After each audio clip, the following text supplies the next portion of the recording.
To live in a world that takes from you while pretending to honor you is a quiet kind of violence. Everywhere I turn, I see it. Indigenous languages spoken without fluency, and our songs sung without understanding, and our medicines marketed without permission, and people outside our traditions just drape themselves in these aesthetics of our culture and just taking our words and not carrying the weight. And that includes products. But what does it mean, right? To be culturally attuned instead of extractive, to engage with another way of life with respect rather than consumption, to listen rather than to take. There is a word like cultural attunement that I like to use, and it's more than just learning about a people, it's learning from them. It's not about how much you know, but about how deeply you can listen. And it's moving with care in that space that's not yours, and knowing when to step forward and when to step back.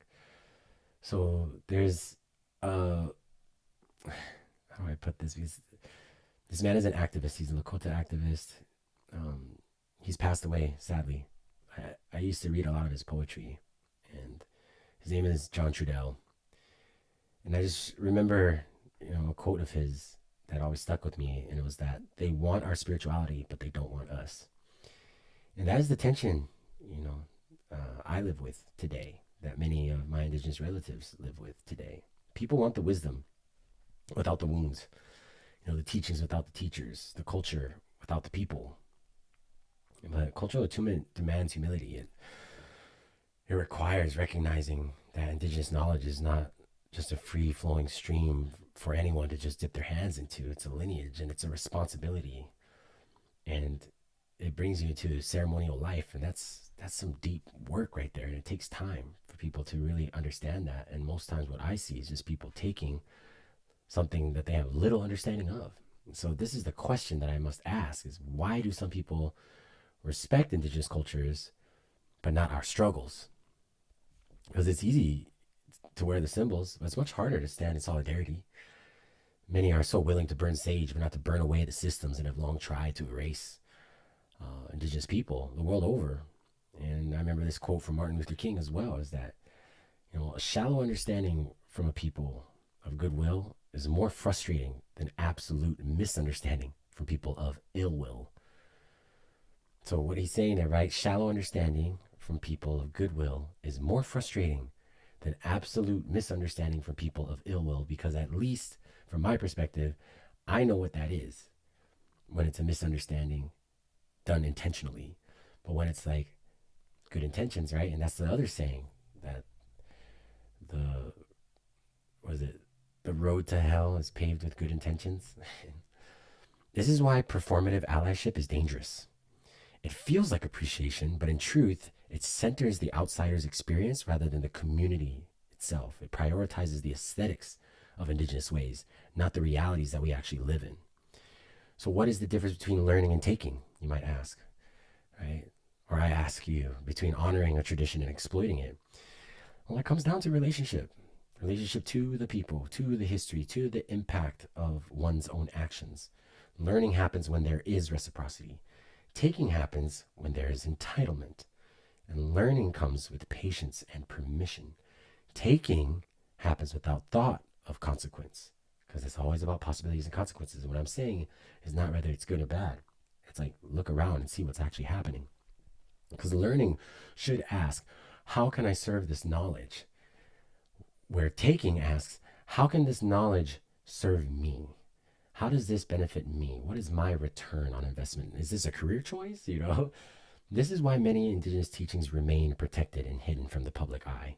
Because knowledge that is taken without initiation, without understanding, becomes fragmented. It loses its depth and it loses its spirit.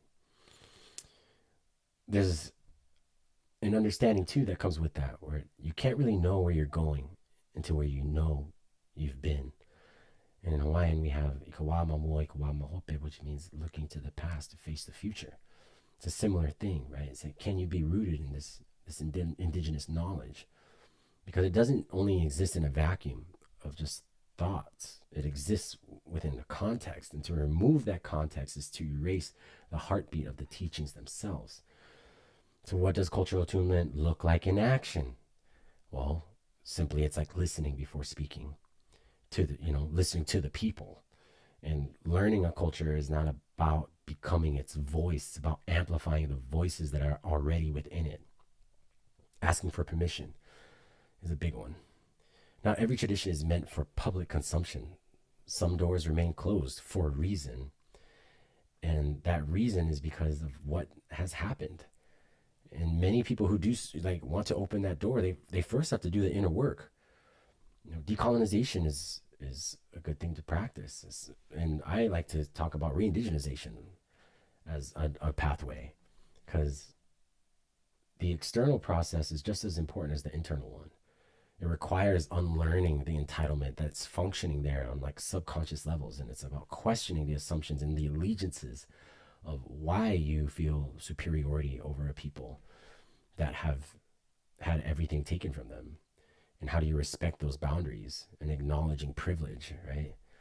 Some people can pick up indigenous ways when they choose, but indigenous people have to live them every day. I have to live them every day.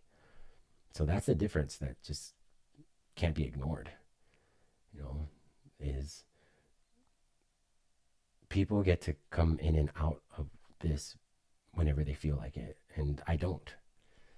I get to, take it as it comes, and being seen as that and already projected upon as, an indigenous person, it's a lot to deal with, even though I am a modern man. But, another thing that's really important to me of recognition in these ways is that giving back more than you take. Because learning must always come with responsibility to the people, to the land, and to the knowledge itself. Because at the core of a cultural attunement, um, a lot of people like to say to prevent harm, but it's really, for me, about restoring balance, allowing indigenous peoples to define themselves and their ways of understanding without interference. And re-indigenization is not a trendy thing. It's happening because, myself and others that are on that path are really putting it out there in hopes to gather this way of understanding with people and to teach, and so that they may learn.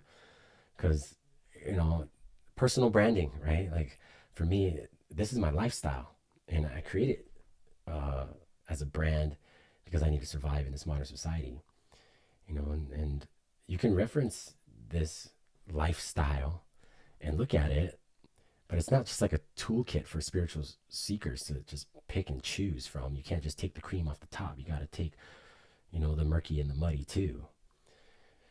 Because all this is a remembrance, it's a resurgence of things that come.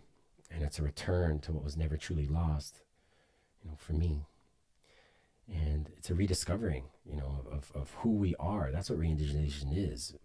We have to remember that. We have to move through that in that remembrance. And it's not always pretty, and it's not always going to be the thing that you want. It's not always this, you know, go get it and step into your power all the time. Um, remembrance is difficult for people when they forget how to grieve or to truly connect with others. It's hard. And I know why. I've had a lot of loss in my life.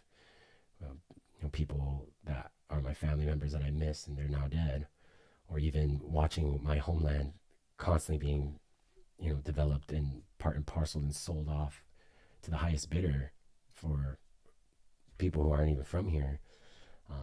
That's an everyday reality.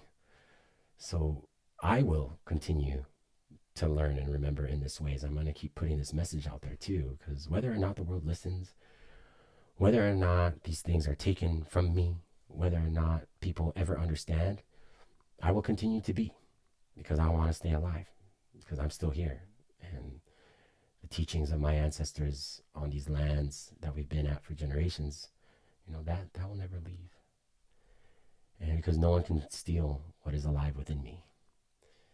And I hope this reaches, the people who need to hear it. And all in all, keep going. I'll keep going. Keep sharing the message.